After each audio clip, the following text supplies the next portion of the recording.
Hai semua, selamat datang ke Talent Talk Podcast. Hari ini kita nak bincangkan satu topik yang sangat penting dan semakin mencabar bagi banyak organisasi. Macam mana kita nak tarik dan kekalkan bakat yang terbaik tapi bajet terhad dan persaingan pun makin kuat. Dalam situasi pasaran kerja masa kini, kebanyakan organisasi berdepan dengan cabaran yang besar untuk menarik dan mengekalkan bakat berkualiti. Terutama sekali organisasi yang mempunyai bajet yang terhad. Isu ini semakin ketara selepas pandemik apabila ramai pekerja menilai semula nilai kerja mereka dan memilih majikan yang mampu menawarkan kepuasan kerja, kesejahteraan mental dan peluang perkembangan berjaya. Pada masa yang sama, kos sara hidup yang semakin tinggi di Malaysia telah menyebabkan ramai cara lebih mengutamakan syarikat yang menjanjikan kestabilan dan ganjaran kompetitif. Sekarang ni banyak majikan bukan sahaja syarikat yang kecil, malahan syarikat yang besar macam Google ataupun Amazon, diorang bersaing dengan industri baru. Contohnya macam teknologi digital, syarikat AI dan ekonomi gig yang makin berkembang. Jadi, tekanan untuk dapatkan bakat terbaik tu memang sangat tinggi. Kalau kita tengok trend global lepas pandemik COVID-19, dunia menghadapi satu fenomena yang sangat besar, iaitu fenomena The Great Resignation. Yang menariknya, walaupun syarikat besar macam Google, Amazon ataupun Meta ada bajet yang besar, diorang pun tak terlepas daripada isu kehilangan bakat. Kalau bajet terhad, macam mana organisasi nak bersaing? Betul tak? Okay, menarik dan mengekalkan bakat yang dengan bajet yang terhad memerlukan strategi kreatif, kos efektif dan selari dengan peluang kerja moden. Sehubungan dengan cabaran yang telah kita bincangkan, apakah cadangan tindakan atau pelan tindakan yang boleh membantu organisasi mengurus bakat yang lebih efektif? Okay, kita mulakan dengan panel yang pertama untuk mengupas sedikit topik kita pada hari ini. Dimulakan dengan panel pertama, dipersilakan. Okeylah, baik, terima kasih. Kita faham banyak cabaran yang organisasi sekarang tempuh macam bajet terhad tapi still nak bersaing dengan syarikat yang besar. Jadi dalam action plan ni, saya akan kongsikan dua strategi yang mampu beri impak yang besar walaupun kos yang rendah. Yang pertama adalah employer branding. So dalam situasi bajet yang terhad ni, kita mungkin tak mampu nak bersaing dengan syarikat besar dari segi gaji, tapi kita boleh juga menang dari segi persepsi dan juga identiti syarikat. Jadi employer branding ni sebenarnya macam mana orang luar nampak syarikat kita. Adakah tempat kita ni best? Adakah tempat kita ni rasa dihargai? Adakah syarikat kita ni ada nilai yang jelas? Jadi walaupun kos yang rendah, banyak perkara yang boleh dibuat. Contohnya, syarikat boleh gunakan media sosial syarikat untuk realiti kerja harian. Macam mana suasana kerja yang supportive, macam mana kerjaya pekerja, ataupun boleh cerita aktiviti dalaman yang simple tapi meaningful. Jadi calon kerja ni akan rasa lebih connected dan nampak culture yang sebenarnya dalam syarikat ni. Jadi bukan sekadar job posting. Kita juga boleh tunjukkan kelebihan bukan jenis dari kewangan tapi flexible working hours, peluang training dalaman ataupun growth pathway. Banyak juga generasi sekarang ni yang lebih mementingkan perkembangan diri yang macam keseimbangan daripada duit, bukan dari gaji semata-mata. So, bila kita bina kerjaya brand employer ni yang positif, kita boleh tarik lagi banyak bakat walaupun persaingan yang ketat. So untuk action plan yang kedua, saya fokus kepada culture dan involvement.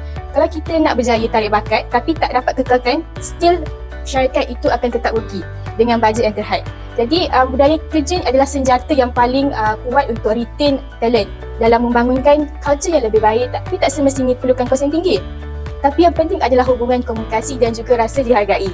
Contohnya, leader boleh buat sesi feedback ringkas setiap minggu dan tanya apa pendapat atau cabaran pekerja.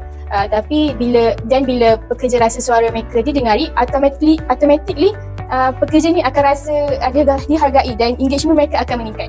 Selain itu, activity involvement seperti team discussion, idea sharing session atau mini celebration bila team capai sesuatu. Semua tu sangat mudah tetapi memberi impak yang sangat besar.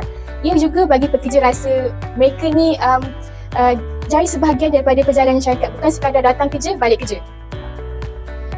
Company juga boleh wujudkan budaya saling support. Contohnya macam group kerja untuk kita brainstorming. So mereka ni akan rasa mereka involved dalam sesuatu perkara. Bila pekerja rasa connected dan value, mereka akan stay lebih lama lah walaupun mereka tahu ada syarikat yang offer lagi banyak gaji dan lagi besar. Dalam situasi bajet yang terhad ni, kita fokus kepada culture dan involvement adalah strategi yang sangatlah efektif untuk kekalkan talent dalam masa yang panjang. Itu sahaja daripada saya buat masa sekarang ni. Wow, menarik juga apa yang diperkatakan oleh panel pertama kita tadi. Betul, perkongsiannya sangat menarik. Okey, mungkin kita boleh teruskan dengan panel kita yang kedua. Mungkin ada pendapat yang berbeza, kita dengarkan. Okay. Terima kasih saya ucapkan kepada moderator kita. Dan saya juga nak ucapkan tahniahlah kepada Cik Dian atas perkongsian tadi. Memang betul apa yang Cik Dian cakap tu, untuk kita kekalkan pekerja dalam bajet organisasi yang kecil dan juga competition antara pekerja yang makin tinggi. Jadi langkah yang saya boleh cadangkanlah untuk kita kekalkan pekerja adalah memberikan ganjaran intrinsik. Ganjaran ini merupakan motivasi dalaman yang mendorong seseorang untuk melakukan sesuatu, contohnya rasa kepuasan diri, rasa bangga dan juga meningkatkan harga diri. Apabila majikan memberikan ganjaran intrinsik dalam bentuk perhargaan, peluang untuk pekerja ni mengembangkan lagi diri dia dan juga peluang kepada pekerja untuk membuat keputusan bersama-sama dalam organisasi, menyebabkan pekerja ni rasa diri dia dihargai dan juga usaha keras yang diorang lakukan selama ni dipandang oleh majikan. Ganjaran intrinsik juga memberikan pekerja dorongan dalaman untuk terus bekerja dalam organisasi yang membuatkan mereka rasa gembira, puas hati. Lepas tu, ganjaran intrinsik ni juga bagi kesan yang berpanjangan ke atas diri pekerja, kerana ia memberikan kesan kesejahteraan psikologi dan juga emosi kepada pekerja. Dengan memberikan ganjaran intrinsik kepada pekerja, ini adalah cara yang terbaik untuk memastikan pekerja setia dengan organisasi dan menjalankan amanah yang telah diberikan oleh majikan. Benda ni juga boleh disokong oleh teori motivasi Maslow, iaitu untuk meningkatkan motivasi seseorang individu, ia perlu melalui 5 peringkat, iaitu fisiologi, keselamatan sosial, perhargaan dan pencapaian hasrat diri. Jadi ganjaran intrinsik ni sangat penting untuk mengekalkan pekerja dalam organisasi di samping memberikan mereka kepuasan bekerja. Untuk seterusnya, langkah yang saya rasa terbaik adalah fleksibiliti kerja. Hari ini, ramai pekerja lebih menghargai keseimbangan antara waktu kerja dan juga kehidupan berbanding gaji yang tinggi. Jadi, majikan boleh menawarkan pilihan seperti waktu kerja yang fleksibel, kerja secara hybrid atau remote dan juga compressed work week di mana pekerja bekerja kurang hari tetapi masih memenuhi jam kerja harian. Fleksibiliti ini bukan sahaja membantu pekerja mengurangkan tekanan tetapi juga meningkatkan kepuasan kerja dan juga produktiviti. Dari sudut kos pula, strategi ini sangat murah kerana ia tidak memerlukan perbelanjaan yang besar, malah ia membantu majikan menarik calon yang lebih berkualiti dan pada masa yang sama mengurangkan risiko turnover. Secara keseluruhannya, fleksibiliti kerja adalah pendekatan kos yang efektif, relevan dengan trend semasa dan mampu meningkatkan daya tarikan organisasi dalam pasaran kerja yang kompetitif. Wow, sangat luar biasa. Okey, mungkin kita boleh pergi kepada panel kita yang terakhir sebelum sesi podcast ni berakhir. Boleh? Silakan. Okay, terima kasih Syasha. Pada pandangan saya pula, kita juga boleh fokus pada career growth opportunities. Sebab ni antara faktor penting untuk menarik dan mengekalkan pekerja yang mempunyai bakat, terutama sekali bila syarikat tu tak mampu bersaing dari segi kewangan. Sekarang, ramai pekerja muda sebenarnya lebih mementingkan perkembangan diri diorang. Mereka nak kerja yang boleh bawa mereka ke tahap lebih tinggi, bukan sekadar untuk buat rutin yang sama setiap hari. Jadi organisasi kena tunjuk yang mereka ada masa depan dekat syarikat tu. Salah satu cara syarikat tu boleh menyediakan training dan skill development. Training ni tak semestinya yang mahal pun. Contohnya syarikat tu boleh buat internal workshop yang dikendalikan oleh staf senior sendiri ke, buat sesi perkongsian tentang topik department tu. Kalau department HR boleh share tentang recruitment tips, HR analistik atau cara menangani masalah pekerja, ataupun bagi akses kepada kursus online seperti HRDF training, basic law atau communication skill. Walaupun simple, benda ni buat pekerja rasa syarikat tu betul-betul invest dalam diri mereka.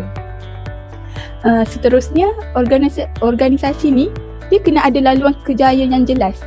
Ramai pekerja berhenti sebab mereka tak nampak arah tuju kejayaan mereka. Saya bagi contoh department HR ya. Dari Human Resource Assistant, mereka boleh naik ke HR Executive, kemudian ke Senior HR Executive, seterusnya HR Manager, dan kalau perform, diorang boleh pergi lebih jauh ke HR Business Partner atau Head of HR. Bila pekerja nampak langkah-langkah ni dengan jelas, mereka akan rasa lebih yakin untuk stay dalam organisasi tersebut. Selain tu, organisasi ni boleh wujudkan mentorship. Korang pernah dengar tak kita ni mentorkan seseorang? untuk dia menjadi motivation kita untuk dia buat macam ni, aku kena buat macam ni. Jadi bila pekerja HR yang junior ni dipadankan dengan HR senior atau manager, mereka dapat bimbingan tentang interview skill, handling staff issue ataupun roadmap untuk naik pangkat. Contohnya, bagi diorang pairing selama 3 bulan ke untuk bantu mereka adapt dengan organisasi tu dan bagi mereka belajar lebih cepat dan mereka rasa aku ni dibimbing. Jadi bila pekerja rasa mereka boleh mengembangkan lagi bakat mereka bersama syarikat, mereka akan pilih untuk kekal walaupun gaji tak setinggi pesaing lain. Untuk talent zaman sekarang, career growth is the new currency. Peluang untuk belajar dan membina masa depan lebih bernilai daripada gaji semata-mata. Saya boleh simpulkan untuk menarik dan mengekalkan pekerja yang berbakat dalam company ni, walaupun bajet syarikat tu terhad ataupun persaingan tinggi, syarikat kena fokus bukan sahaja dekat gaji diorang, tapi juga peluang dengan pengalaman yang mereka tawarkan kepada pekerja tu. Daripada ganjaran intrinsic dan fleksibiliti kerja tadi, hingga kepada peluang mengembangkan kerjaya, employer branding dan culture of involvement tu, semua ni sebenarnya boleh buat pekerja rasa dihargai, terlibat dan bersemangat untuk stay dalam company tu. Bila pekerja rasa mereka boleh berkembang, dihargai dan sebahagian daripada budaya syarikat, mereka akan pilih untuk kekal dan memberi yang terbaik walaupun syarikat tak mampu bersaing dari segi gaji. Jadi bajet kecil bukanlah penghalang, tapi strategi yang tepat dan culture yang baik boleh buat syarikat menang dalam persaingan talent. Itu sahaja daripada saya. Baiklah, nampaknya kita sudah sampai ke hujung topik kita pada hari ini. Terima kasih atas perkongsian ilmu yang sangat bermakna sebentar tadi. Apa yang kita boleh lihat ialah dalam dunia kerja yang semakin kompleks dan kompetitif, organisasi sebenarnya tidak perlu mempunyai bajet besar untuk menarik dan mengekalkan bakat terbaik. Yang penting ialah cara kita membina pengalaman kerja yang manusiawi, inklusif dan bermakna. Terima kasih kerana mendengar Talent Talk podcast pada hari ini. Saya harap perbincangan hari ini memberi perspektif baru yang membantu anda merancang strategi talent management yang berkesan. Jangan lupa untuk follow podcast ni dan kongsikan episod ini kepada rakan sekerja atau siapa sahaja yang mungkin perlukan pandangan pasal topik ini.